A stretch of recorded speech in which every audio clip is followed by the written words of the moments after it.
আমার তিনি ভাইয়ারা, আল্লাহ রাব্বুল আলামিন কিয়ামতের মাঠে যারা জান্নাতে যাবে আর যারা জাহান্নামে হবে, ওই জান্নাত এবং জাহান্নামীদের মাঝখানে একটা প্রাচীরের ব্যবস্থা থাকবে, একটা স্বচ্ছ কাচের মতো একটা দেয়াল থাকবে।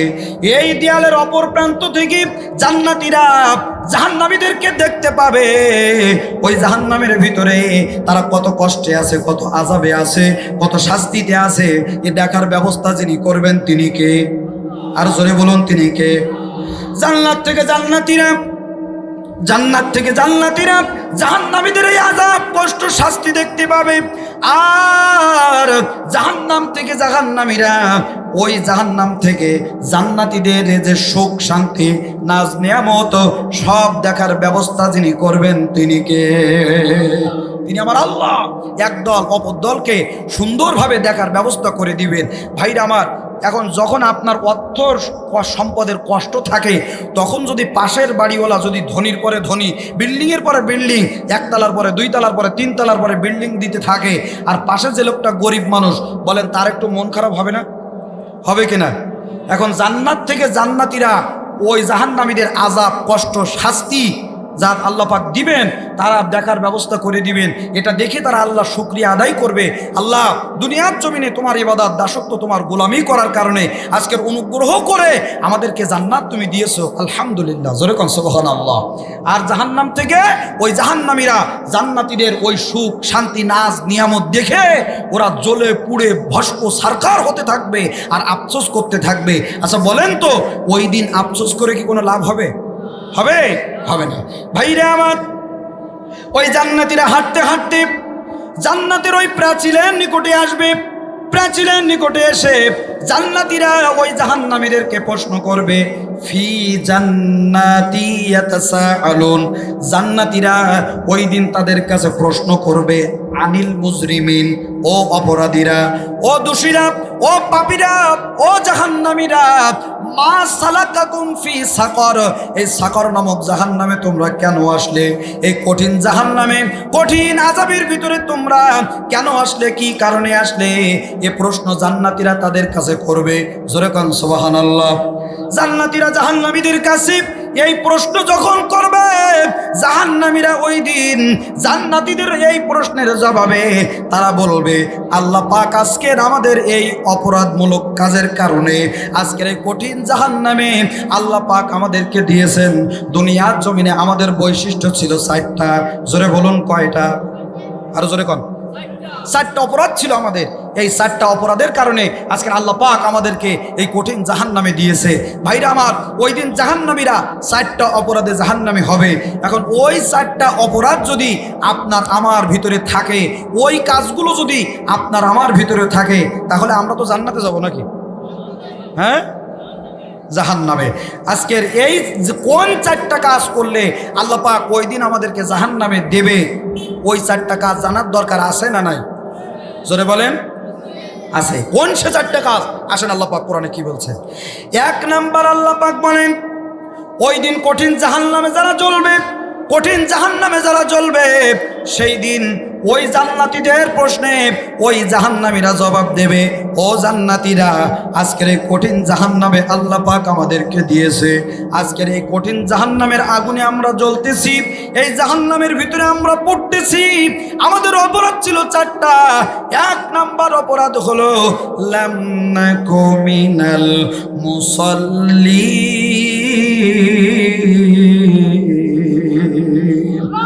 জোরে কোন আল্লাহু আকবার। ওই দিন জাহান্নামীরা বলবে, আজকের কঠিন জাহান্নামে আমরা এসেছি, এর পেছনে 1 নাম্বার কারণ, 1 নাম্বার দোষ, 1 নাম্বার কোয়ালিটি হলো দুনিয়ার জমিনে আমরা নামাজি ছিলাম না। কতক্ষণ কি ছিলাম না? নামাজি ছিলাম না। আমার ভাইরা, আমার কথা আপনাদের বিশ্বাস করার দরকার নেই, কিন্তু আপনাদের সবার বাড়িতে একটা কোরআন আছে না নাই? সবার বাড়িতে আছে? আছে, আছে। সবার বাড়িতে কোরআন আছে। বাড়িতে যে কোরআন কানা খুলে দেখবেন, সূরাতুল মুদ্দাসসির আয়াত নাম্বার 43। ওই আয়াতের ভিতরে আল্লাহ পাক বলছেন, লাম নাকু মিনাল মুসাল্লিন। দুনিয়ার জমিনে বেনামাজি হবে যারা, জাহান্নামে যাবে তারা। এবার আমার কথার সাথে আর আল্লাহর কোরআনের এই আয়াত যদি মিলে যায়, তাহলে নামাজ না পড়লে জাহান্নামে যাওয়া লাগবে, এতে কোনো কনফিউশন আছে? ডাউট আছে? কোনো সন্দেহ আছে? তাহলে নামাজ পড়া লাগবে কি লাগবে না? একটু জোরে কান, লাগবে কি লাগবে না? নামাজ পড়া যদি লাগে তাহলে এবার একটু দুইটা হাত আল্লাহকে দেখিয়ে দিবেন যে হুজুর আমরা আগামীকালকের থেকে এক ওয়াক্ত নামাজ কাজা করব না। দুইটা হাত একটু আল্লাহকে দেখায় দেন। লিল্লাহে তাকবীর, লিল্লাহে তাকবীর। ধরে রাখেন, ধরে রাখেন, হাত ধরে রাখেন। আল্লাহ এই হাতগুলো নিয়ত করেছে আজ জীবনে নামাজ কাজা করবে না, কারণ তারা জাহান্নামে যাবে না, জাহান্নামে পড়বে না। আল্লাহ তোমার কুদরতি ক্যামেরা দিয়ে তুমি ছবি উঠিয়ে রাখো, এই হাতগুলো তোমার জান্নাতের বাগানে একটু ঠায়ের ব্যবস্থা করে দিও, জায়গার ব্যবস্থা করে দিও। একটু জোরে বলেন আমিন, আর জোরে বলুন আমিন। হাত নামান, হাত নামান আমার ভাইরা, আমার বন্ধুরা। তাহলে আল্লাহ পাক বলছেন যদি কিয়ামতের মাঠে জাহান্নাম থেকে বাঁচতে চাও তবে নামাজি হতে হবে। আজকে সবাই হাত তুললেন যে হুজুর আমরা সবাই নামাজ পড়বো, কিন্তু বাস্তবতা কি জানেন? আজকের ফজরের নামাজে আপনাদের এই জিয়ালা পালপাড়ার মসজিদে সভাপতি সাহেব সবচাইতে ফজরের নামাজে কম মুসল্লি হবে। কথা বুঝেননি বোধহয়? আজকের মসজিদে সবচাইতে কম মুসল্লি হবে। আমি সভাপতি সাহেবের সাক্ষী রেখে বলি গেলাম। তার কারণ কেন শোনেন? যে এলাকায় যেদিন গান বাজনা হয়, ওই ডলি শঙ্কনী, মনির খান, এন্ড্রু কিশোর এই সমস্ত শিল্পীরা এসে যখন নাচানাচি পাচাবাজি করে, দেখবেন সারা রাত ধরে ওই যে গান যারা শ্রোতারা শোনে, বাড়িতে যে মাঠে যখন কাজকর্ম করে রাত্রে যে গান শুনিছে ওই গান গুনগুন করি গায় কি গায় না? গায় না আমার ভাইরা? তার মানে কিন্তু অ্যাকশন হয়েছে। আর যেদিন এলাকায় মাহফিল হয় রাত 12টা-1টা পর্যন্ত মাহফিল শুনিয়ে এমন ক্লান্ত হয়ে যায়, ফজরের নামাজের আগে যখন হালকা হালকা শীত শীত ভাব, কম্বল ওই পায়ের আঙ্গুলের মাথায় বাঁধাই দিয়ে মুয়াজ্জিন যখন ফজরের নামাজে বলবে হাইয়া আলাস সালাহ, আর আমরা মাহফিল শোনা পার্টিরা বলবো হুজুর আজকের ওয়াক্তটা ইমাম আর মুয়াজ্জিন মিলি সালা। কতক্ষণ ঠিক না বেঠে? আরো জোরে কোন ঠিক না বেঠে? আজকের আপনারা এই জিয়ালা পালপাড়ায় 12 বছর মাহফিল দিচ্ছেন, 12তম তাফসির মাহফিল। আমার ভাইরা, আমার বন্ধুরা, যদি এই 12 বছর তাফসির মাহফিলে যদি 2 জন করে মানুষ নামাজি হতো, প্রত্যেক বছর মাহফিলে মাত্র 2 জন করে, হুজুরদের ওয়াজ শুনে 2 জন করে মানুষ নামাজি হবে, তাহলে ধরেন 12 বছরে কয়জন নামাজি হতো? 24 জন। চাচা বলেন ফজরের নামাজে মুসল্লি হয় কজন? 2 কাতার হয়। 2 কাতারে কজন হবে? 1 কাতার। আমার ভাই বলছে হুজুর 1 কাতার, তো ধরেন আপনাকে যে কাতার তাতে 20 জনের মতন ধরবে নাকি? 20 জনের মতো ধরবে। তার মানে এখনো 60 জন কম আছে। আমার ভাইরা 12 বছর মাহফিল দিয়ে আজকের আমাদের মসজিদে 24 জন মুসল্লি আমাদের মতো বক্তার ওয়াজে নামাজি হয়নি। তার মানে বোঝা গেল এই মাহফিল দিয়ে যতটুকু লাভ হচ্ছে তার চাইতে ডবল ক্ষতি হচ্ছে। ওয়াজ আমার বিরুদ্ধে গেলে এই ওয়াজ আগে করা লাগবে। আমার ভাইরা, আমার বন্ধুরা, মন খারাপ করবেন না, মন খারাপ করবেন না। তার কারণ আমরা যারা বক্তা, আমরা যারা ওয়াজ করি, এখন আমরা হয়েছি পেট পূজারি। এই কথা বলেন না কেন আপনারা? আমরা হলাম পেট পূজারি। আমাদের টাকার অঙ্ক কম হয়ে গেলে আমাদের মুখের দিক টাকা নিয়ে যায় না। কথা বলেন না কেন? স্টেজে আসার আগে আমাদের টাকা পেমেন্ট করা লাগে, আমাদের টাকা পরিশোধ করা লাগে, তারপরে এসে আমরা যেন জোন দিতে আসি। এই কথা বলেন না কেন আপনারা? কথা ঠিক না ঠিক? আমার ভাইরা, আমার বন্ধুরা, আজকের মাহফিল হচ্ছে বক্তা ওয়াজ করতে, কিন্তু আসল যেখানে পরিবর্তনের দরকার আমলের কোনো পরিবর্তন হচ্ছে না। আল্লাহ পাক বলেন 12 বছর ওয়াজ করে মুসল্লি বাড়ানো যাবে না, এই মুসল্লি এমনিই বেরিয়ে যাবে। কি করতে হবে? সূরা হজ 41 নম্বর আয়াত। আসেন কি বলছেন আল্লাহ রাব্বুল আলামিন ডাক দিয়ে বলেন, আল্লাযীনা مكناهم في الأرض أقاموا الصلاة إلى آخر آيات। আল্লাহ রাব্বুল আলামিন সূরা হজ 41 নম্বর আয়াতে আল্লাহ পাক ডাক দিয়ে বলেন, আল্লাযীনা ইম্মাক্কান্নাহুম ফিল আরদি আকামুস সালাত। আল্লাহ পাক ডাক দিয়ে বলেন, এই দুনিয়ার নেতৃত্ব, কর্তৃত্ব পাওয়ার ক্ষমতা আমি আল্লাহ যাদেরকে দেই, যাদেরকে চেয়ারম্যান বানাই, যাদেরকে মেম্বার বানাই, যাদেরকে উপজেলা পরিষদের চেয়ারম্যান বানাই, যাদেরকে জেলা পরিষদের চেয়ারম্যান বানাই, যাদেরকে আমি এমপি বানাই, যাদেরকে মন্ত্রী বানাই, যাদেরকে প্রধানমন্ত্রী বানাই, যাদেরকে মন্ত্রী পরিষদের দায়িত্ব দেই, এই ক্ষমতা আমি আল্লাহ যাদেরকে প্রদান করি, তাদের জাতীয় সংসদে ক্ষমতা চেয়ারে বসার পরে তাদের দায়িত্ব হলো 4টা। একটু জোরে বলবেন কয়টা? আরো জোরে বলুন কয়টা? আল্লাহ পাক বলেন তাদের দায়িত্ব হলো চারটা। এক নম্বরের দায়িত্ব হলো ও তালাকলরুয়ার এমপি অধ্যক্ষ ইজ্জতুল্লাহ, আমি আল্লাহ তোমাকে ক্ষমতা দিয়েছি, চেয়ার দিয়েছি, পাওয়ার দিয়েছি, এমপি বানিয়েছে। ওই জাতীয় সংসদে যাওয়ার পরে এক নাম্বার দায়িত্ব হলো জাতীয় সংসদে এক নাম্বার বিল পাস হবে, নামাজের বিল। কিসের বিল? নামাজের বিল।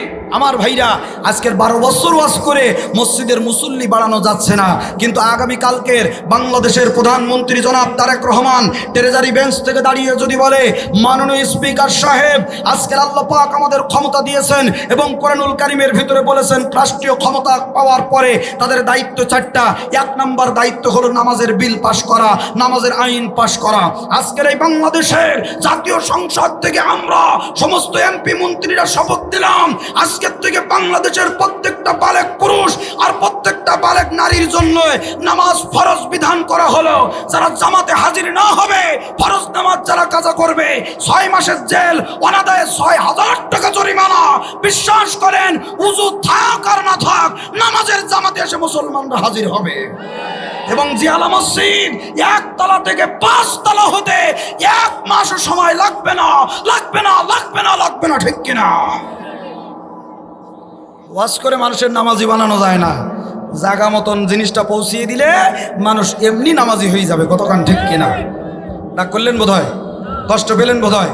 আমার ভাইরা, আমার বন্ধুরা, আসেন, এ নামাজ যদি আপনি আদায় না করেন আপনার পরিণতি কত বড় ভয়ঙ্কর হবে। ছোট্ট একটা হাদিস, আমিরুল মুমিনিন খলিফাতুল মুসলিমিন হযরত ওমর রাদিয়াল্লাহু তাআলা আনহু, যিনি অর্ধ পৃথিবীর খলিফা ছিলেন। কত পৃথিবী? অর্ধ পৃথিবী। আমাদের তো 56,000 বর্গ মাইল।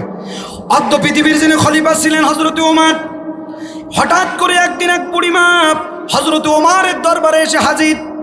ও ওমর, তোমার কাছে একটা মামলা দায়ের করার জন্য এসেছি।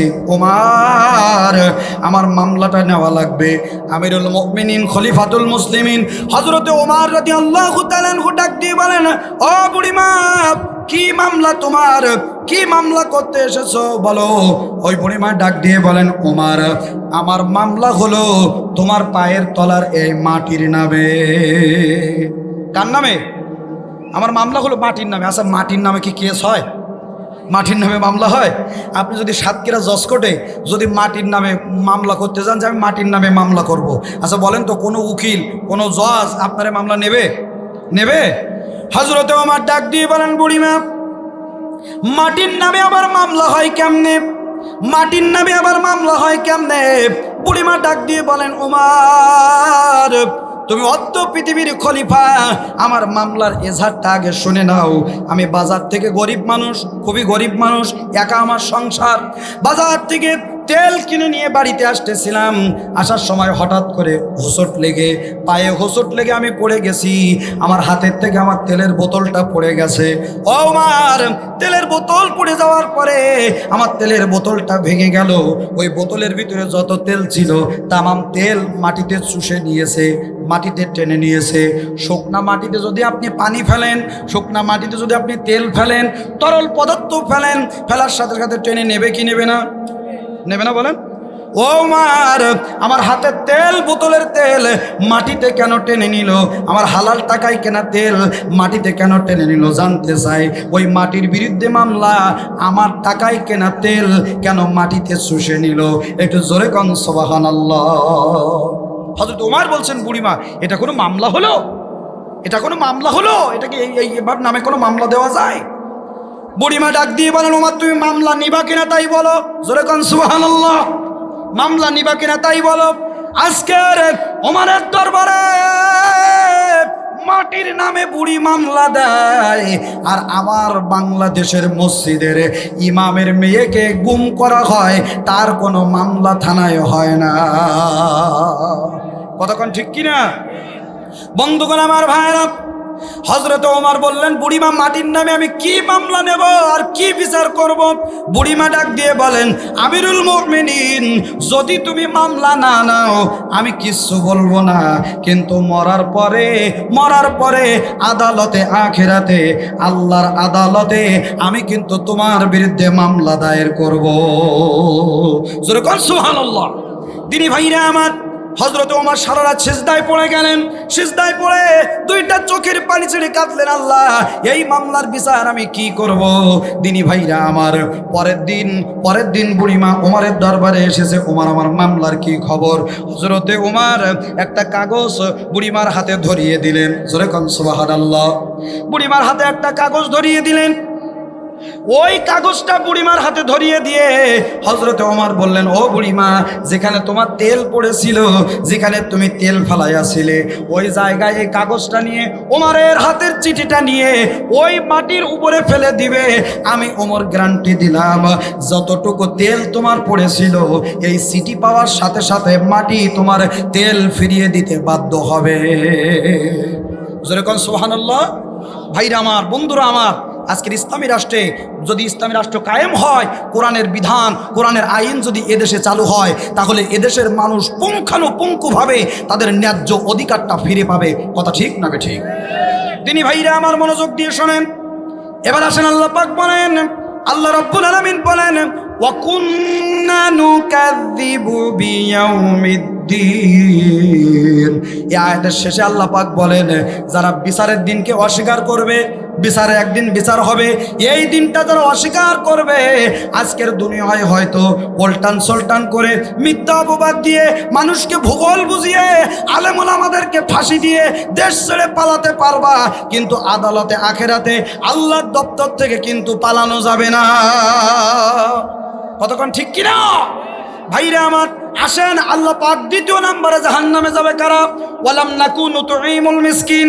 এই দুনিয়ার জমিনে গরিব, অসহায়, মিসকিন, অভাবীদের টাকা পয়সা আত্মসাৎ করবে যারা, তাদের হকগুলো ফিরিয়ে দেবে না যারা, আল্লাহ পাক বলেন ওয়ালাম নাকুনু তুঈমুল মিসকিন।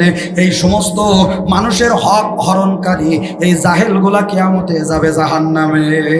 আল্লাহু আকবার। এখন বলবেন, হুজুর আমাদের এলাকায় গরিব, অসহায়, মিসকিনের অর্থ মেরে খাওয়ার মতো লোক আমাদের এলাকায় নেই। আমার ভাইরা, আমার বন্ধুরা, আমাদের এলাকায় যে চেয়ারম্যান আছে, মেম্বার আছে, ওই চেয়ারম্যানের ইউনিয়ন পরিষদে, আপনার ইউনিয়ন পরিষদে গরিবের যে কাবিখার মাল, ভিজিএফের মাল, বিভিন্ন প্রকার সম্পদ, টাকা পয়সা যেগুলো আসে, এগুলো তো আমাদের চেয়ারম্যান মেম্বাররা মেরি খায় না। কি বলেন? এসব আল্লাহর ওলি, এরা মেরিটেরি খায় না। ভাইরা আমার, বন্ধুরা আমার, এখান থেকে কিছুদিন আগে মাথায় সাদা চুল, সাদা টুপি, মুখে সাদা দাড়ি, গায়ে সাদা পাঞ্জাবি, নাম হলো তার দরবেশ। কি নাম বললাম? দরবেশ। একা দরবেশ এদেশের গরিব অসহায় মানুষের ৩৬,০০০ কোটি টাকা বিদেশে পাচার করেছে। শোনেননি বোধহয় আপনারা? শুনেছেন না? তাহলে এক দরবেশ যদি না এদেশে ৩৬,০০০ কোটি টাকা, তাহলে আন দরবেশ যেগুলো ছিল সেগুলো কত নেছে? কতক্ষণ না গেল? দেশে আগুন লাগাইয়া জনতারে জ্বালাইয়া পালাইয়া সাইরা গেলি ঢাকা, গণভবনটা এখন ফাঁকা বুবুরে, গণভবনটা এখন ফাঁকা। দেশে আগুন লাগাইয়া জনতারে জ্বালাইয়া পালাইয়া সাইরা গেলি ঢাকা, গণভবনটা এখন ফাঁকা বুবুরে, গণভবনটা এখন ফাঁকা। কত সত্য না মিথ্যা? আমার ভাইরা, গরিবের মাল যারা খাবে এরা যাবে জাহান্নামে। বন্ধুগণ আমার ভাইরা, সময় একেবারে অল্প। ৩ নাম্বার পয়েন্টে আল্লাহ রাব্বুল আলামিন বলেন, ওয়া কুন্না নাখুদু মাআল খাইদিন। এ দুনিয়ার জমিনে যারা একজন মানুষের নামে মিথ্যা অপবাদ চাপাবে, যারা গীবত পরনিন্দা করবে এবং ওটার সঙ্গে রং চং লাগিয়ে, লিল্লাহে তাকবীর, ১১৪টি সূরার ভিতরে আজকের আমাদের তেলাওয়াতকৃত সূরার নাম্বার হচ্ছে ৭৪ নাম্বার সূরা। কত নাম্বার সূরা? ৭৪ নাম্বার সূরা। এই সূরার ভিতরে আল্লাহ পাক আয়াতে কারিমা দিয়েছেন ৫৬টি। কতটি? ৫৬টি আয়াত আছে। রুকু আছে ২টি। আমাদের তেলাওয়াতকৃত আয়াত ৪০ থেকে ৪৫, মোট ৬টি আয়াত আমি তেলাওয়াত করেছি। এই সূরাটি নাজিল হয় রাসূলের মাক্কি জীবনে। ১১৪টি সূরাকে ২ ভাগে ভাগ করা হয়, একটা হলো মাক্কি আর একটা হলো মাদানী। যেই সূরাগুলো আল্লাহ রসুলের মাক্কি জীবনে নাজিল হয়েছিল এই সূরাগুলোকে মাক্কি সূরা, আর যেই সূরাগুলো রসুলের মদিনা জীবনে অর্থাৎ মদিনায় থাকাকালীন নাজিল হয়েছিল এই সূরাগুলোকে মাদানী সূরা বলা হয়। আজকের আমাদের এই তেলাওয়াতকৃত সূরা নাজিল হয় রাসূলের মাক্কি জীবনে। একটু জোরে কান সুবহানাল্লাহ। 1 নাম্বার পরিচিতি বললাম, এবারে 2 নাম্বার পয়েন্ট নামকরণ। আমাদের সবার ব্যক্তিগত একটা নাম আছে না নেই? আমার একটা নাম আছে, আমার আলোনার একটা নাম আছে, আমার ভাইয়ের একটা নাম আছে, সবার একটা নাম আছে পরিচিত হওয়ার জন্যে। আল্লাহ রাব্বুল আলামিন যে সূরাটি আমার নবীর উপরে নাজিল করলেন, এই সূরারও একটা নাম দরকার আছে না নাই? এই সূরার 1 নাম্বার আয়াত ইয়া আইয়ুহাল মুদ্দাথির, 1 নাম্বার আয়াতের শেষ শব্দ মুদ্দাথির শব্দ থেকে এই সূরার নামকরণ করা হয়েছে সূরাতুল মুদ্দাসির। কি নাম বললাম? সূরাতুল মুদ্দাসির, অর্থাৎ কম্বল দ্বারা আবৃত নবী, কম্বলের নিচে শুয়ে থাকা নবী। অর্থাৎ আল্লাহ রসুলের উপরে যখন এই সূরাতুল মুদ্দাসির খানা নাজিল হয়, তখন আল্লাহ রসুল কম্বলের নিচে শুয়েছিলেন। ওই অবস্থায় আল্লাহ রসুলের উপরে এই সূরাতুল মুদ্দাসির খানা নাজিল হয়। এজন্য এই সূরাটির নামকরণ করা হয়েছে কম্বলের নিচে শুয়ে থাকা নবী। একটু সুবহানাল্লাহ বলবেন না? 2 নাম্বার পয়েন্ট গেল। 3 নাম্বার পয়েন্ট শানে নুজুল। একটু জবাব দেবেন, আপনারা এই মসজিদটা বানিয়েছেন কেন? কি জন্য? নামাজের জন্য, ইবাদত বন্দেগী করার জন্যে। আপনাদের মসজিদের সামনে সুন্দর একটা রাস্তা আছে, এই রাস্তা তৈরি করা হয়েছে কি জন্যে? চলাচল করার জন্যে। এই এলাকায় প্রাইমারি স্কুল আছে, হাই স্কুল আছে, মাদ্রাসা আছে। এই শিক্ষা প্রতিষ্ঠানগুলো গড়া হয়েছে কি জন্যে? লেখাপড়া শেখার জন্যে। এই যে আলো জ্বলতেছে, এই আলো এখানে লাগানো হয়েছে কি জন্যে? অন্ধকার দূর করার জন্যে। ভাইরা আমার, প্রত্যেকটা জিনিস আবিষ্কার উদ্ভাবনের পেছনে এক একটা কারণ আছে না নাই? প্রত্যেকটা জিনিস উদ্ভাবনের পেছনে এক একটা কারণ আছে। তো আল্লাহ রাব্বুল আলামিন আমার নবীর উপরে এই সূরাতুল মুদ্দাসির খানা কেন নাজিল করলেন জানবার দরকার আছে না নাই? একটু জোরে বলবেন। আছে। আল্লাহ পাক বলেন, ওয়ালাকাদ বাআসনা ফি কুল্লি উম্মাতির রাসূলা আন ইবুদুল্লাহ ওয়াজতানিবুত তাগুত। আল্লাহ পাক বলেন, আমি যুগে যুগে এই জমিনে নবী এবং রাসূল প্রেরণ করেছি। সুবহানাল্লাহ বলেন। নবী এবং রাসূল প্রেরণ করেছি। আন ইবুদুল্লাহ, মানুষ যেন আল্লাহর ইবাদত বন্দেগী করে। কার ইবাদত বন্দেগী করে? আল্লাহর ইবাদত বন্দেগী করে। ওয়াজতানিবুত তাগুত, এবং শয়তানের তৈরি করা মতবাদ, শয়তানের তৈরি করা আইন, শয়তানের তৈরি করা বিধানকে বাম পায়ে লাথি মেরে এই জমিনে যেন আল্লাহর দ্বীন কায়েম করে। এজন্যে আমি আল্লাহ পাক এই জমিনে যুগে যুগে নবী এবং রাসূল প্রেরণ করেছে। একটু সুবহানাল্লাহ জোরে বলেন। আমার ভাইরা, আমার বন্ধুরা, সেই ধারাবাহিকতায় হযরতে ঈসা রুহুল্লাহকে আল্লাহ পাক প্রথম আসমানে উঠিয়ে নেওয়ার পরে রাসূল সাল্লাল্লাহু আলাইহি সাল্লামের আগমন পর্যন্ত প্রায় 600 বছর এই জমিনে কোনো নবী এবং রাসূল আসেনি। আল্লাহ রসুলের আগমনের আগ পর্যন্ত হযরতে ঈসা রুহুল্লাহকে আল্লাহ পাক আসমানে যখন উঠিয়ে নিলেন, আর রাসূলুল্লাহ সাল্লাল্লাহু আলাইহি সাল্লামের আগমন যখন ঘটেনি, এই মধ্যবর্তী সময়ে মানুষ এমন কোনো অন্যায়, এমন কোনো অবিচার নাই যা ওই সমাজের মানুষ করতো না। যেমন হত্যা, ধর্ষণ, খুন, খারাপি, লুটতরাজ, রাহাজানি, ছিনতাই, চাঁদাবাজি, মারামারি, কাটাকাটি, ধর্ষণ, জেনা, ব্যভিচার, এমনকি কন্যা সন্তান জন্মগ্রহণ করলে জীবন্ত অবস্থায় তাকে গর্ত খুঁড়ে পাথর মেরে হত্যা করার মতো নিকৃষ্ট দৃষ্টান্ত ওই সমাজের মানুষ স্থাপন করেছিল। জোরে কান নাউজুবিল্লাহ।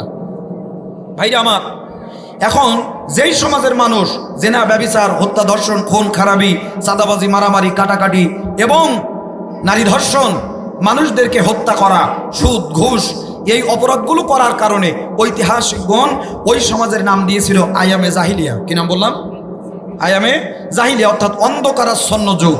আমার ভাইরা, এখান থেকে 1500 বছর পূর্বে, খুব মনোযোগ দিবেন আমার কথার দিকে, কেউ যেন এদিক ওদিকে তাকাবেন না। আমার সময় অল্প, তো আমি একেবারে সংক্ষিপ্ত পরিসরে আমার মূল কথাগুলো আমি আপনাদের সামনে ওঠানোর চেষ্টা করতেছি। ইনশাআল্লাহ আমরা এই আলোচনা থেকে কিছু আমলের কথা শিখে বাড়িতে যাব। রাজি আছেন ইনশাআল্লাহ? ইনশাআল্লাহ। আল্লাহ যেন কবুল করেন, বলেন আমিন। আমার কথা কি বুঝতে আপনাদের কষ্ট হচ্ছে নাকি?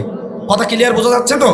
আসেন আমার ভাইরা, 1500 বছর পূর্বে যদি ওই সমাজের মানুষ সুদ খাওয়ার কারণে, ঘুষ খাওয়ার কারণে, জেনা করার কারণে, ব্যভিচার করার কারণে, মিথ্যা কথা বলার কারণে, মানুষের সম্পত্তি অবৈধভাবে দখল করার কারণে, মানুষদেরকে বিনা বিচারে হত্যা করার কারণে, নারীদেরকে হত্যা করার কারণে, জীবন্ত অবস্থায় কন্যাকে পাথর চাপা দিয়ে মেরে ফেলার কারণে, নিজের আপন মায়ের সঙ্গে জেনার মতো নিকৃষ্ট অপরাধ করার কারণে যদি ঐতিহাসিকগণ ওই সমাজটার নাম হয় আয়ামে জাহিলিয়া, তাহলে এবার একটু বুকে হাত দিয়ে বলুন যে অন্যায়গুলোর কথা বললাম, এই অন্যায় বর্তমান আমাদের ডিজিটাল যুগে সমাজে আছে না নাই? চুরি আছে না নাই? ডাকাতি, জেনা, ব্যভিচার, মানুষ খুন আছে না নাই? আমার ভাইরা, এখান থেকে ১,৫০০ বছর পূর্বে, এখান থেকে ১,৫০০ বছর পূর্বে যদি ওই সমাজের মানুষ জেনা করার কারণে, যদি ওই সমাজের মানুষ হত্যা করার কারণে, যেখান থেকে ১,৫০০ বছর পূর্বে যদি ওই সমাজের মানুষদেরকে বিনা বিচারে হত্যা করার কারণে, এখান থেকে ১,৫০০ বছর পূর্বে যদি ওই সমাজের মানুষ নিজের মায়ের সঙ্গে অবৈধ সম্পর্ক স্থাপন করার কারণে, এখান থেকে ১,৫০০ বছর পূর্বে যদি ওই সমাজের মানুষ চুরি, ডাকাতি, জেনা, ব্যভিচার করার কারণে, অবৈধভাবে সমাজের রাষ্ট্র দখল করার কারণে যদি তাদের নাম হয় আয়ামে জাহিলিয়া, ১,৫০০ বছর পূর্বে ওই আজকের ডিজিটাল সমাজের মানুষরা ১,৫০০ বছর পূর্বে জাহিরি যুগের মানুষের চাইতে আরো নিকৃষ্টতম অপরাধ এবং খারাপ কাজে লিপ্ত আছে, তাহলে তাদের নাম যদি হয় আয়ামে জাহিলিয়া, বর্তমান সমাজ হলো ডিজিটাল আয়ামে জাহিলিয়া। কথা ঠিক না বেঠে? কথা ঠিক কিনা বলেন? আমার ভাইরা, এই অন্ধকার যুগে নিমজ্জিত জাতিকে আল্লাহ পাক আলোর দিশা দেখানোর জন্যে ৫৭০ খ্রিস্টাব্দ ১২ই রবিউল আউয়াল সোমবারের দিন সুবে সাদেক আর সুবে কাদেবের মধ্যবর্তী সময়ে আল্লাহ পাক এ ধরনীর মাঝে বিশ্বনবী জনাবে মুহাম্মদুর রাসূলুল্লাহ সাল্লাল্লাহু আলাইহি ওয়াসাল্লামকে প্রেরণ করলেন। একটু জোরে বলুন সুবহানাল্লাহ। আল্লাহ পাক বলেন, হুয়াল্লাযী আরসালা রাসূলাহু বিল হুদা ওয়া দীনিল হক। একটু জোরে কোন সুবহানাল্লাহ। আল্লাহ পাক বলেন, সত্য দিন দিয়ে আমি আল্লাহ পাক আমার নবীকে এ ধরনের মাঝে পাঠিয়েছি। জোরে কোন সুবহানাল্লাহ। রাসূল নামে কে এলো মদিনায়, রাসূল নামে কে এলো মদিনায়, রাসূল নামে ও তার গলাতে তাসবীর মালা,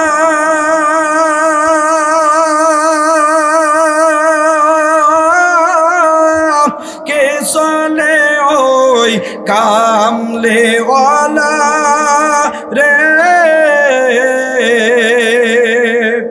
জোরে বলবেন না মারহাবা। ও তার গলাতে তাসবীর মালা,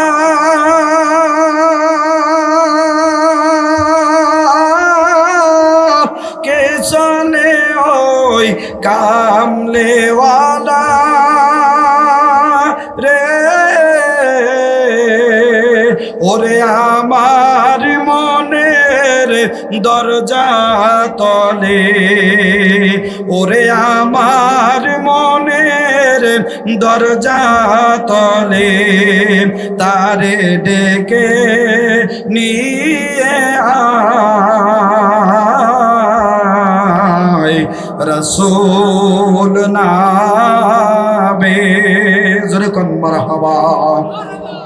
আল্লাহ রাব্বুল আলামিন ওই অন্ধকারে নিমজ্জিত জাতিকে আলোর পথ দেখানোর জন্য আল্লাহ রাব্বুল আলামিন আমার নবীকে দুনিয়ার মাঝে প্রেরণ করলেন। আল্লাহ নবীজি জ্ঞান বুদ্ধি বিবেক গরিমা হওয়ার পর থেকে রাসূল আমার লক্ষ্য করে দেখেন ওই সমাজের মানুষরা এই সমস্ত নিকৃষ্ট অন্যায় কাজে লিপ্ত হওয়ার কারণে আল্লাহ নবীজি ব্যক্তিগতভাবে প্রচেষ্টা করলেন মানুষদেরকে ভালো পথে আনার জন্যে, হেদায়েতের পথে আনার জন্যে আল্লাহ নবী দাওয়াতি কার্যক্রম চালালেন। কিন্তু ওই সমাজের মানুষরা আমার নবীর কথায় ভ্রুক্ষেপ করলেন না, আমার নবীর কথায় কর্ণপাত করলেন না। রাসূলের বয়স এখন ১৭ বছর।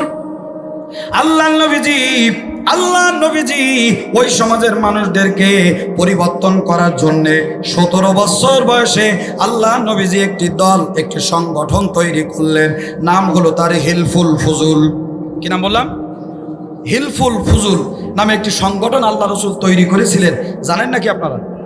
বন্ধুগণ আমার ভাইয়ারা, ওই সমাজের মানুষদেরকে পরিবর্তন করার জন্য আল্লাহ নবীজি 17 বছর বয়সে একটি সংগঠন তৈরি করলেন, হিলফুল ফুজুল নামক সংগঠন আল্লাহ নবীজি তৈরি করলেন।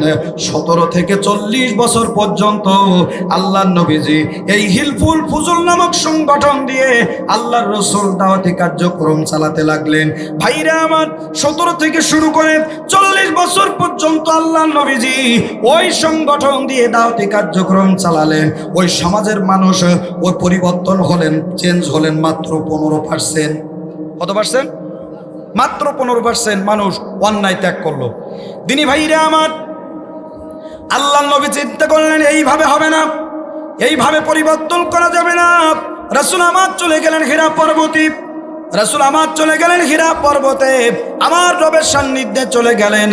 আল্লাহ পাক পবিত্র কদরের রজনীতে আমার নবীর উপরে লাউহে মাহফুজ থেকে ফি লাউহিম মাহফুজ, লাউহে মাহফুজ থেকে আমার আল্লাহ আমার নবীর উপরে এই কালামুল্লাহ নাজিল করে দিয়ে দিলেন। জোরে বলুন সুবহানাল্লাহ। মনোযোগ আছে আমার দিকে? দিনী ভাইরা আমার, আল্লাহ পাক ডাক দিয়ে বলেন, ওগো নবী, এতদিন পর্যন্ত আপনি সমাজকে একত্রিত করে, যুবকদেরকে একত্রিত করে আপনি দাওয়াতি কার্যক্রম চালিয়েছেন। সমাজের যুবকদেরকে একত্রিত করে আপনি সমাজে দাওয়াতি কার্যক্রম চালিয়েছেন, কিন্তু সমাজের মানুষ পরিবর্তন হয় নাই, হত্যা ধর্ষণ খুন খারাপি অপরাধ ছাড়ে নাই। ওগো নবীজি, আমি আল্লাহ পাক আজকের আপনার উপরে এই কোরআনুল কারীম নাজিল করে দিলাম। আপনার তৈরি করা পার্টি, আপনার তৈরি করা দল, আর আমি আল্লাহর তরফ থেকে নাজিল হওয়া কিতাব, আমার আপনার দল আর আমি আল্লাহর কিতাব, এই দুইটা একত্রিত করে মক্কার জমিনে আপনি দাওয়াতি কার্যক্রম করেন। আমি আল্লাহ গ্যারান্টি দিলাম এ সমাজ থেকে তামাম অন্যায় আমি আল্লাহ দূর করে দেব। ভাইরা আমার, তাহলে বোঝা গেল এই সমাজকে পরিবর্তন করতে গেলে, এ সমাজ থেকে অন্যায় দূর করতে গেলে শুধুমাত্র দল দিয়ে, পার্টি দিয়ে কোশ্চিন কালেও সম্ভব নয়। যদি ওই দল, ওই পার্টি, ওই জাত গোষ্ঠীর ভিতরে যদি আল্লাহর কিনা থাকে, জোরে বলেন না কেন? আমার ভাইরা, আল্লাহর নবী সমাজ থেকে অন্যায় দূর করার জন্যে হিলফুল ফুজুল নামে একটি দল তৈরি করেছিলেন, সংগঠন তৈরি করেছিলেন। আমার ভাইরা, সেই দল দিয়ে যদি সমাজ পরিবর্তন না হয়, যদি ওই দলের ভিতরে আল্লাহর কোরআন যতক্ষণ নাজিল না হয়েছে, তাহলে বলেন তো দেখি আমাদের এদেশ, এ সমাজ পরিবর্তন করতে গেলে আল্লাহর কোরআন ভিত্তিক দলের দরকার আছে না নাই? কথা বলেন না কেন? আমার ভাইরা, আমার বন্ধুরা, আল্লাহ রসুলের উপরে কোরআন নাজিল হয়ে গেল। রসুল হেরা পর্বত থেকে নেমে আসলেন। খাদিজাতুল কুবরা রাদিয়াল্লাহু তাআলা আনহার ঘরের দরজায় যে একটা টোকা দিলেন, খাদিজা এক ডাকে ঘরের দরজা খাদিজা খুলে দিলেন। সুবহানাল্লাহ বলেন। আল্লাহ নবী ডাক দিয়ে বলেন, খাদিজা, এক ডাকে আমার ঘরের দরজা তুমি কেমনে খুলে দিলে? ও খাদিজা, তুমি কেমনে জানলে এখন এসে আমি তোমাকে ডাকবো? ও খাদিজা, তুমি কি ঘুমাও না? ঘুমাও না, বিশ্রাম করো না? হযরতে খাদিজাতুল কুবরা রাদিয়াল্লাহু তাআলা আনহা ডাক দিয়ে বলেন, ইয়া রাসূলুল্লাহ, ইয়া হাবিবাল্লাহ, যেদিন থেকে আপনি হীরা পর্বতে ধ্যানে মগ্ন হয়েছেন, ওই দিন থেকে আমি খাদিজা বিশ্রামের দরকার হলে, আমি খাদিজার বিশ্রামের দরকার হলে আমি বিছানায় পিঠ লাগাইয়া ঘুমাই নাই। তার কারণ হলো আপনি কখন এসে আমাকে ডাক দিবেন, কখন এসে আপনি আমাকে ডাক দিবেন। আর আপনার এক ডাকে যদি আমি ঘরের দরজা খুলে দিতে না পারি, তবে আপনার কষ্ট হবে, আপনি কষ্ট পাবেন ইয়া রাসূলুল্লাহ। এই কারণে আমি খাদিজা বিশ্রাম করার দরকার হলে আমি দরজার সঙ্গে পিঠ লাগাইয়া বিশ্রাম করেছি, যাতে এক ডাকে আপনার ঘরের দরজা আমি খুলে দিতে পারি। আর জোরে বলুন সুবহানাল্লাহ। রাসূল ঘরের ভিতরে ঢুকলেন, আল্লাহ রসুলের হাতে এক গ্লাস পানি দিলেন, মুখটা মুছিয়ে দিলেন। ও আমার মা বোনেরা, পর্দার অন্তরালে যে সমস্ত মা বোনেরা এসেছেন, আপনার স্বামী বাড়িতে আসার পরে আপনার দায়িত্ব হলো সর্বপ্রথমে স্বামীর পাশে যেয়ে বসা, এক গ্লাস পানি স্বামীর হাতে ধরিয়ে দেওয়া। ভাইরা আমার, আঁচল দিয়ে মুখটা মুছিয়ে দেওয়া। কোনো স্বামী যদি কাজকর্ম করে বাড়িতে আসার পরে যদি স্ত্রী তার হাতে এক গ্লাস পানি দেয়, দেওয়ার পরে মুখটা আঁচল দিয়ে মুছিয়ে দেয়, আচ্ছা বলেন তো দেখি, ওই স্বামী কোনোদিন ওই স্ত্রীর গায়ে হাত দিতে পারে? মারতে পারে? ভাই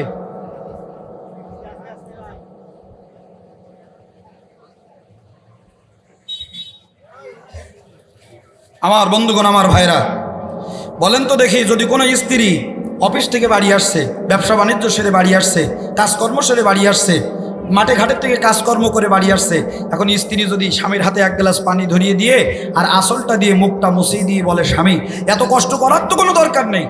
আচ্ছা বলেন, এই কথাটুকু বললে ওই স্বামীর জীবনে কোনো দিন ওই স্ত্রীর গায়ে হাত দিতে পারে? পারতে পারে? কিন্তু দুঃখজনক হলেও সত্য, আজকের আমাদের বাড়িতে যখন অন্যান্য ননদ নন্দায় দুলাভাই আত্মীয় স্বজনরা আসে, তখন আমাদের স্ত্রীদের মুখে হাসি কাতলা মাছের মতো খলকল করে, কতক্ষণ না কে? আর আমরা কপাল পোড়া স্বামীরা সারাদিন কাজকর্ম করে ঘেমে ভিজে নিয়ে যখন বাড়ির ভিতরে ঢুকি, তখন ওদের মুখ একেবারে হনুমানের মতন পুড়ি। না, আপনাদের জিয়ালা এলাকার মা বোনিরা ভালো, এরা জীবনে কোনোদিন স্বামীর সাথে মুখ কালো করি কথা কয় না, জোরে কান সুবহানাল্লাহ। এ জায়গার মা বোনিরা ভালো, যা আছে সব আমার সাতক্ষীরায়, ওরাই সব এইসব করে নাকি বলেন? দিনী ভাইরা আমার মনোযোগ দেন, আল্লাহ নবীর উপরে সূরা আলাক নাজিল হয়ে গেল। এখান থেকে কিছুদিন পরে হঠাৎ করে রাসূলের উপরে ওহী নাজিল হওয়া বন্ধ হয়ে গেল। এখন আমি আলোচনা করতেছি, আপনারা আলোচনা শুনতেছেন। আর এখন আপনারা যদি এখান থেকে সবাই চলে যান, এখানে কি আর মাহফিল হবে? অথবা আমি যদি স্টেজ থেকে নেমে যাই, আজকের বক্তারা যদি চলে যায়, তাহলে কি মাহফিল হবে?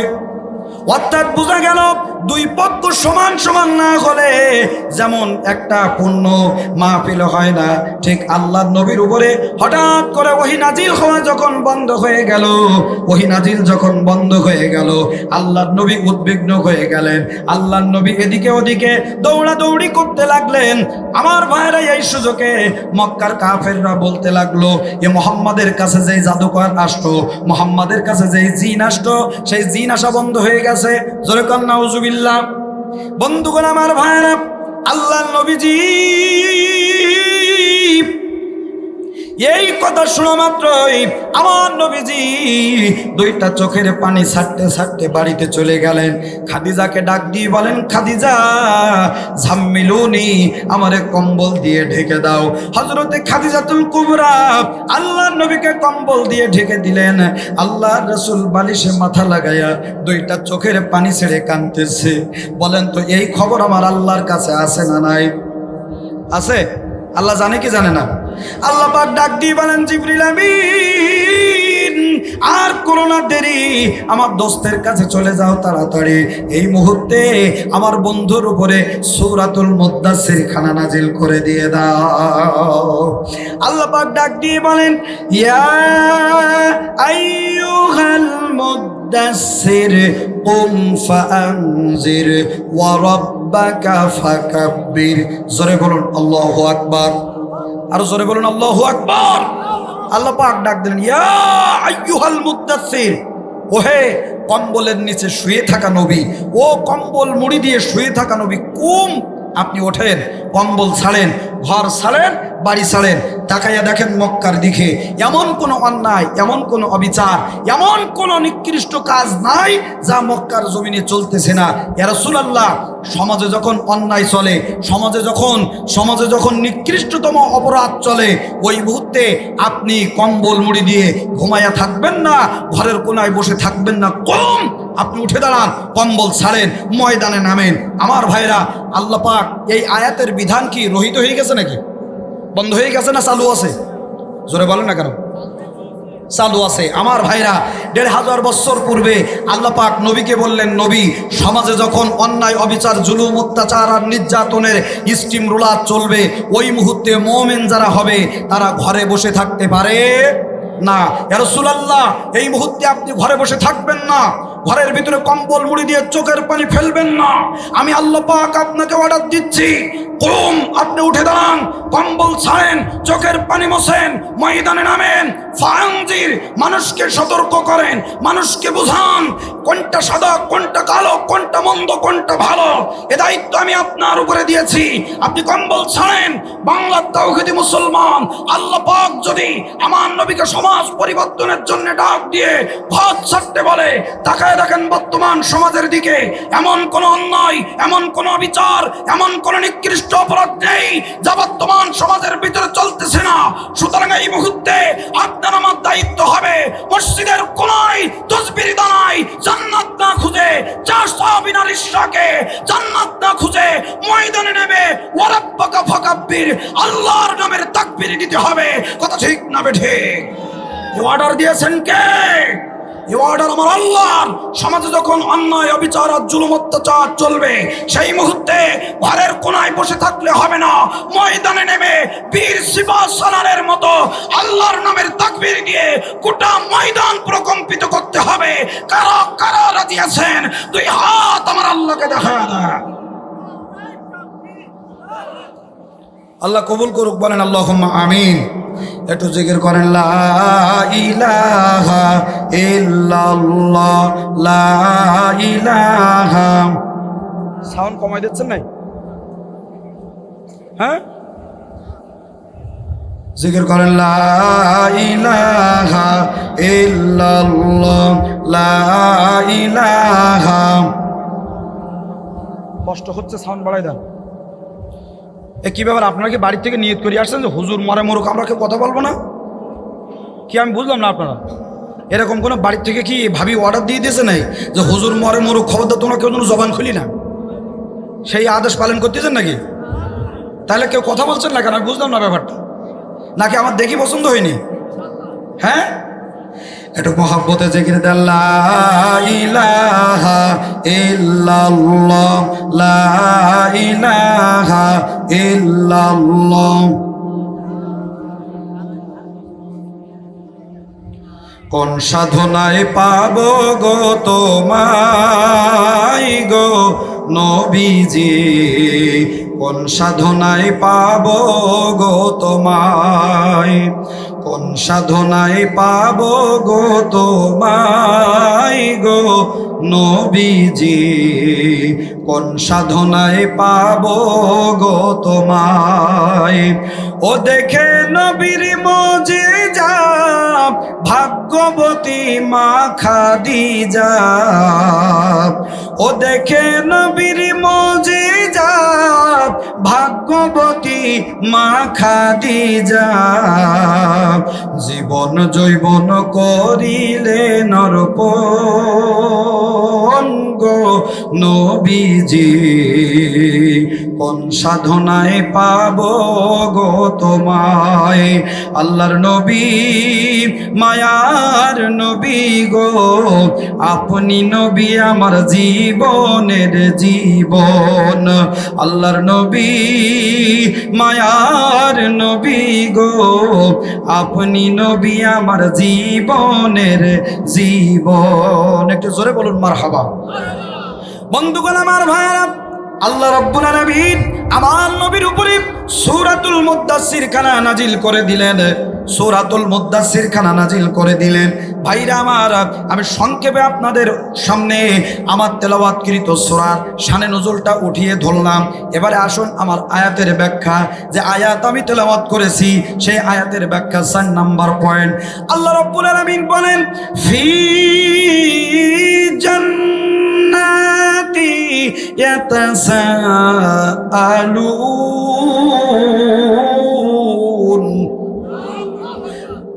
আল্লাহ রাব্বুল আলামিন বলেন কিয়ামতের মাঠে দল হবে দুইটা। একটু জোরে কোন, কয়টা? আরো জোরে, জোর হলো না। দল হবে দুইটা, একটা হবে জান্নাতি আর একটা হবে জাহান্নামী। এক দল যাবে জান্নাতে আর এক দল যাবে জাহান্নামে। ভাইরা আমার, মৃত্যুর পরে হাসরের মাঠে যদি দুইটা দল থাকে তাহলে দুনিয়ার জমিনেও দল আছে না নাই? জোরে কর না কেন? আল্লাহ পাক দুইটা দল করেছেন, একটা হলো হিজবুল্লাহ ডানপন্থী দল, আর একটা হলো হিজবুল শয়তান বামপন্থী শয়তানের দল। আর আমাদের মাঝে কিছু কিছু মানুষ আছে দেখবেন ভোটের সময় আসলে পরে বলে আমরা কোনো দল করিনি। কয় কি কয় না? আমরা কোনো দল করি, দলের ভিতরে আমি নেই। অথচ আল্লাহ বলছেন দল হলো দুইটা। জোরে কোন, কয়টা? আল্লাহ বলছেন দল হলো দুইটা, একটা হলো হিজবুল্লাহ আমি আল্লাহর দল, আর একটা হলো শয়তানের দল। আর উনি আল্লাহ বড় পণ্ডিত হয়েছে, উনি বলছে আমি কোনো দল করিনি। কথা কন না কে? আছে না নাই? আমার ভাইরা, হয় আপনি পুরুষ পরিচয় দেবেন নতুবা আপনি নারী পরিচয় দেবেন, কি তাই তো নাকি? হয় পুরুষ না হলে নারী। আর মাঝখানে যারা আছে এদেরকে কি বলে? এজেরা বলে। তাহলে বোঝা গেল যারা বলে যে আমরা কোনো দল পার্টির মধ্যে নেই, বুঝতে হবে ওরা মাঝখানের পার্টি। কথা বল না কেন? আমার আলহামদুলিল্লাহ আমাদের সম্মানিত প্রধান মেহমান চলে আসছেন। সম্মানিত হাজির, সূরাতুল মুদ্দাসসির থেকে যে কথাগুলো আমি বললাম, আল্লাহ পাক যেন এই কথার উপরে আমাকে আমল করার তৌফিক দেয়। আপনারা আমল করার চেষ্টা করবেন। আপনাদের সুস্বাস্থ্য এবং দীর্ঘায়ু কামনা করে আমার অসমাপ্ত আলোচনা এখানে শেষ করলাম। ওমা তৌফিক ইল্লা বিল্লাহ। আসসালামু আলাইকুম ওয়া রাহমাতুল্লাহি ওয়া বারাকাতুহু। আলহামদুলিল্লাহ, অত্যন্ত গুরুত্বপূর্ণ আলোচনা পেশ করছিলেন। মাহফিলের দ্বিতীয় আকর্ষণ জনাব হযরত মাওলানা শামীম রেজা সিদ্দিকী। সম্মানিত হাজিরিন, আমাদের মাঝেই পেয়ে গেছি আমাদের আজকের মাহফিলের প্রধান বক্তা এবং প্রধান আকর্ষণ, সুদূর যশোর থেকে আগত দক্ষিণ বাংলার উদীয়মান ইসলামী সঙ্গীত শিল্পী, যিনি